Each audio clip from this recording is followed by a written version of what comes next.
Feeding availability through to Resonline Channel Manager. Interaction Booking Manager has the ability to feed two-way feed availability up to Resonline and back from Resonline, of course. And to do so, firstly and obviously, you need to have an account with Resonline. You can open an account with them by going to resonline.com. Once you've got your Resonline account set up and your properties listed and tariffs and everything and set up the way you want it to set, then you can connect all your properties that you wish to have channeled direct through Interaction Booking Manager. To do that is a fairly straightforward process. There are quite a few steps involved, but it's fairly straightforward once you know how to do it. So the first thing is you go to the top grey menu bar, the second one in from the end, and click on, it's been called Resonline, click on that, and that brings up your connectivity page. You select the property that you want to make the connection with. In this case we're doing this one here, and just click the change, which brings up an almost blank screen. You then need your Resonline property ID. Now to get that, you go to Resonline, you log in using the username, the Resonline username that Resonline has given you for that particular property, plus the password. Take note of that name because you will need to enter that into Booking Manager in a few minutes' time. So to simply log in, and the number at the very top there of the home page is your property ID. Copy that and then go back into Interaction Booking Manager and paste it in as the property ID. Now this Resonline username, it'll default back to the last property that you actually did, so you want to get rid of that and enter the Resonline's username for this particular property that you're now connecting with. So we type that in, and then we put in the password that Resonline has given us. I'm going to cheat a little bit here and just copy it from a sticky note that I had made up for the purpose, and enter that and update. Right, Mr. Google wants to know if I want to remember it, saves all the time, so I will. Right, the next step you need to do is go back into Resonline, click on your yearly deals, and then just find out how many rate bands you have for that particular property. In this case we've got a 2-night, a 5-night, a 7-night and one for stays, so we've got 4 different rate bands. So we go back to Resonline again, and just on this empty page with a question mark you've got a little plus button, so you just click the plus and that'll add another one. Click it again, it adds another one. Click again, it adds another one, and there's your 4 blank rate plans ready to be populated. So once you've done that, you then click Get Remote Rate Plans, and this will do 2 things. It will extract them from Resonline, and while it's doing that it'll also verify that the information you've fed in at the top here is actually correct. If you've made an error here, then obviously this won't happen, and therefore you know you've got to start from scratch again. So once that happens, and as you can see it's downloaded, you just click the 2-night one and fill it, the 5-night one and fill it, the 7-night one and fill it, and the stays one and fill it. So you've got all 4 filled, and then click Update.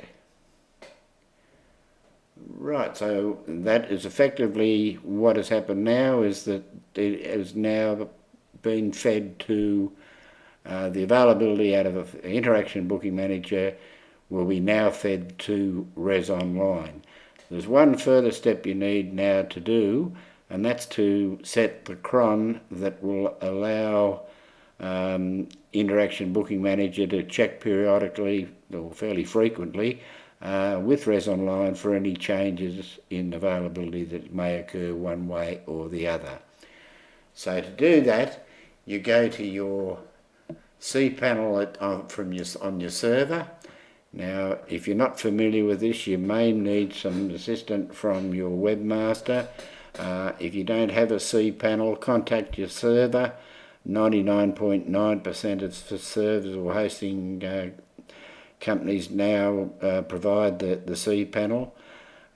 So you log into your cPanel. If by the way, for some uncouth reason, you haven't got a cPanel, you may have to resort back to using an FTP, such as Mozilla or one of those. So this is by far the easiest and the simplest way. So you simply log into your cPanel,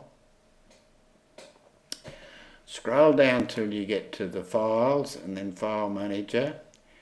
Click on File Manager. It'll ask you if that's the address you want to go to. It is. We click on that. Then we look down on this window here for bookings, which is there. Double click that. We then want System Admin, SYSTEMADMIN, System Admin. Double click that. Then you want modules. Click on that. And if you scroll down, you'll see Resonline. Click on that. That comes up to the last screen, and down the bottom you will have props.php. Select that. You don't double click this, you select that, then go up to the top of your cPanel menu bar and click Edit. It will then ask you if you definitely want to do this. You say yes and click Edit, and it'll bring up this type of screen. These properties here that you see are the ones that we have already connected to Resonline, sorry, I'll take that back. These are the ones we've already developed crons for, so that it does check with, so IBM does check with Resonline. Now, to enter the new property that we're just hosting, we go back to Interaction Booking Manager. This time we go to Properties, which we find up here. We scroll down till we find the right property, which is here. And there's the name of the property. So we copy that. And then we go to the URL at the very top of the page, and you'll see that the ID is number 24, I should say, which is this number here up on the top, number 24. So there's two things we've got to add. We've got to add the name, which we've already copied, plus we've got to remember 24. So we then go back to the cPanel, create a new line by just clicking the Enter button, paste in the property's name, and space equals 24, and then up the very top there's a Save button. We click Save, and the success button sign comes up down the bottom, and a cron has now been developed to feed or check with Resonline, and for Resonline to check with IBM on a very regular basis. And that is now done, and you're solved, and you've connected that particular property. Then if you want to keep going, you then select the next property that you want to do, and they don't have to be in sequence. You can do them whichever way you want to do them, and you would start the process again. So that's how you connect IBM to Resonline. Thanks.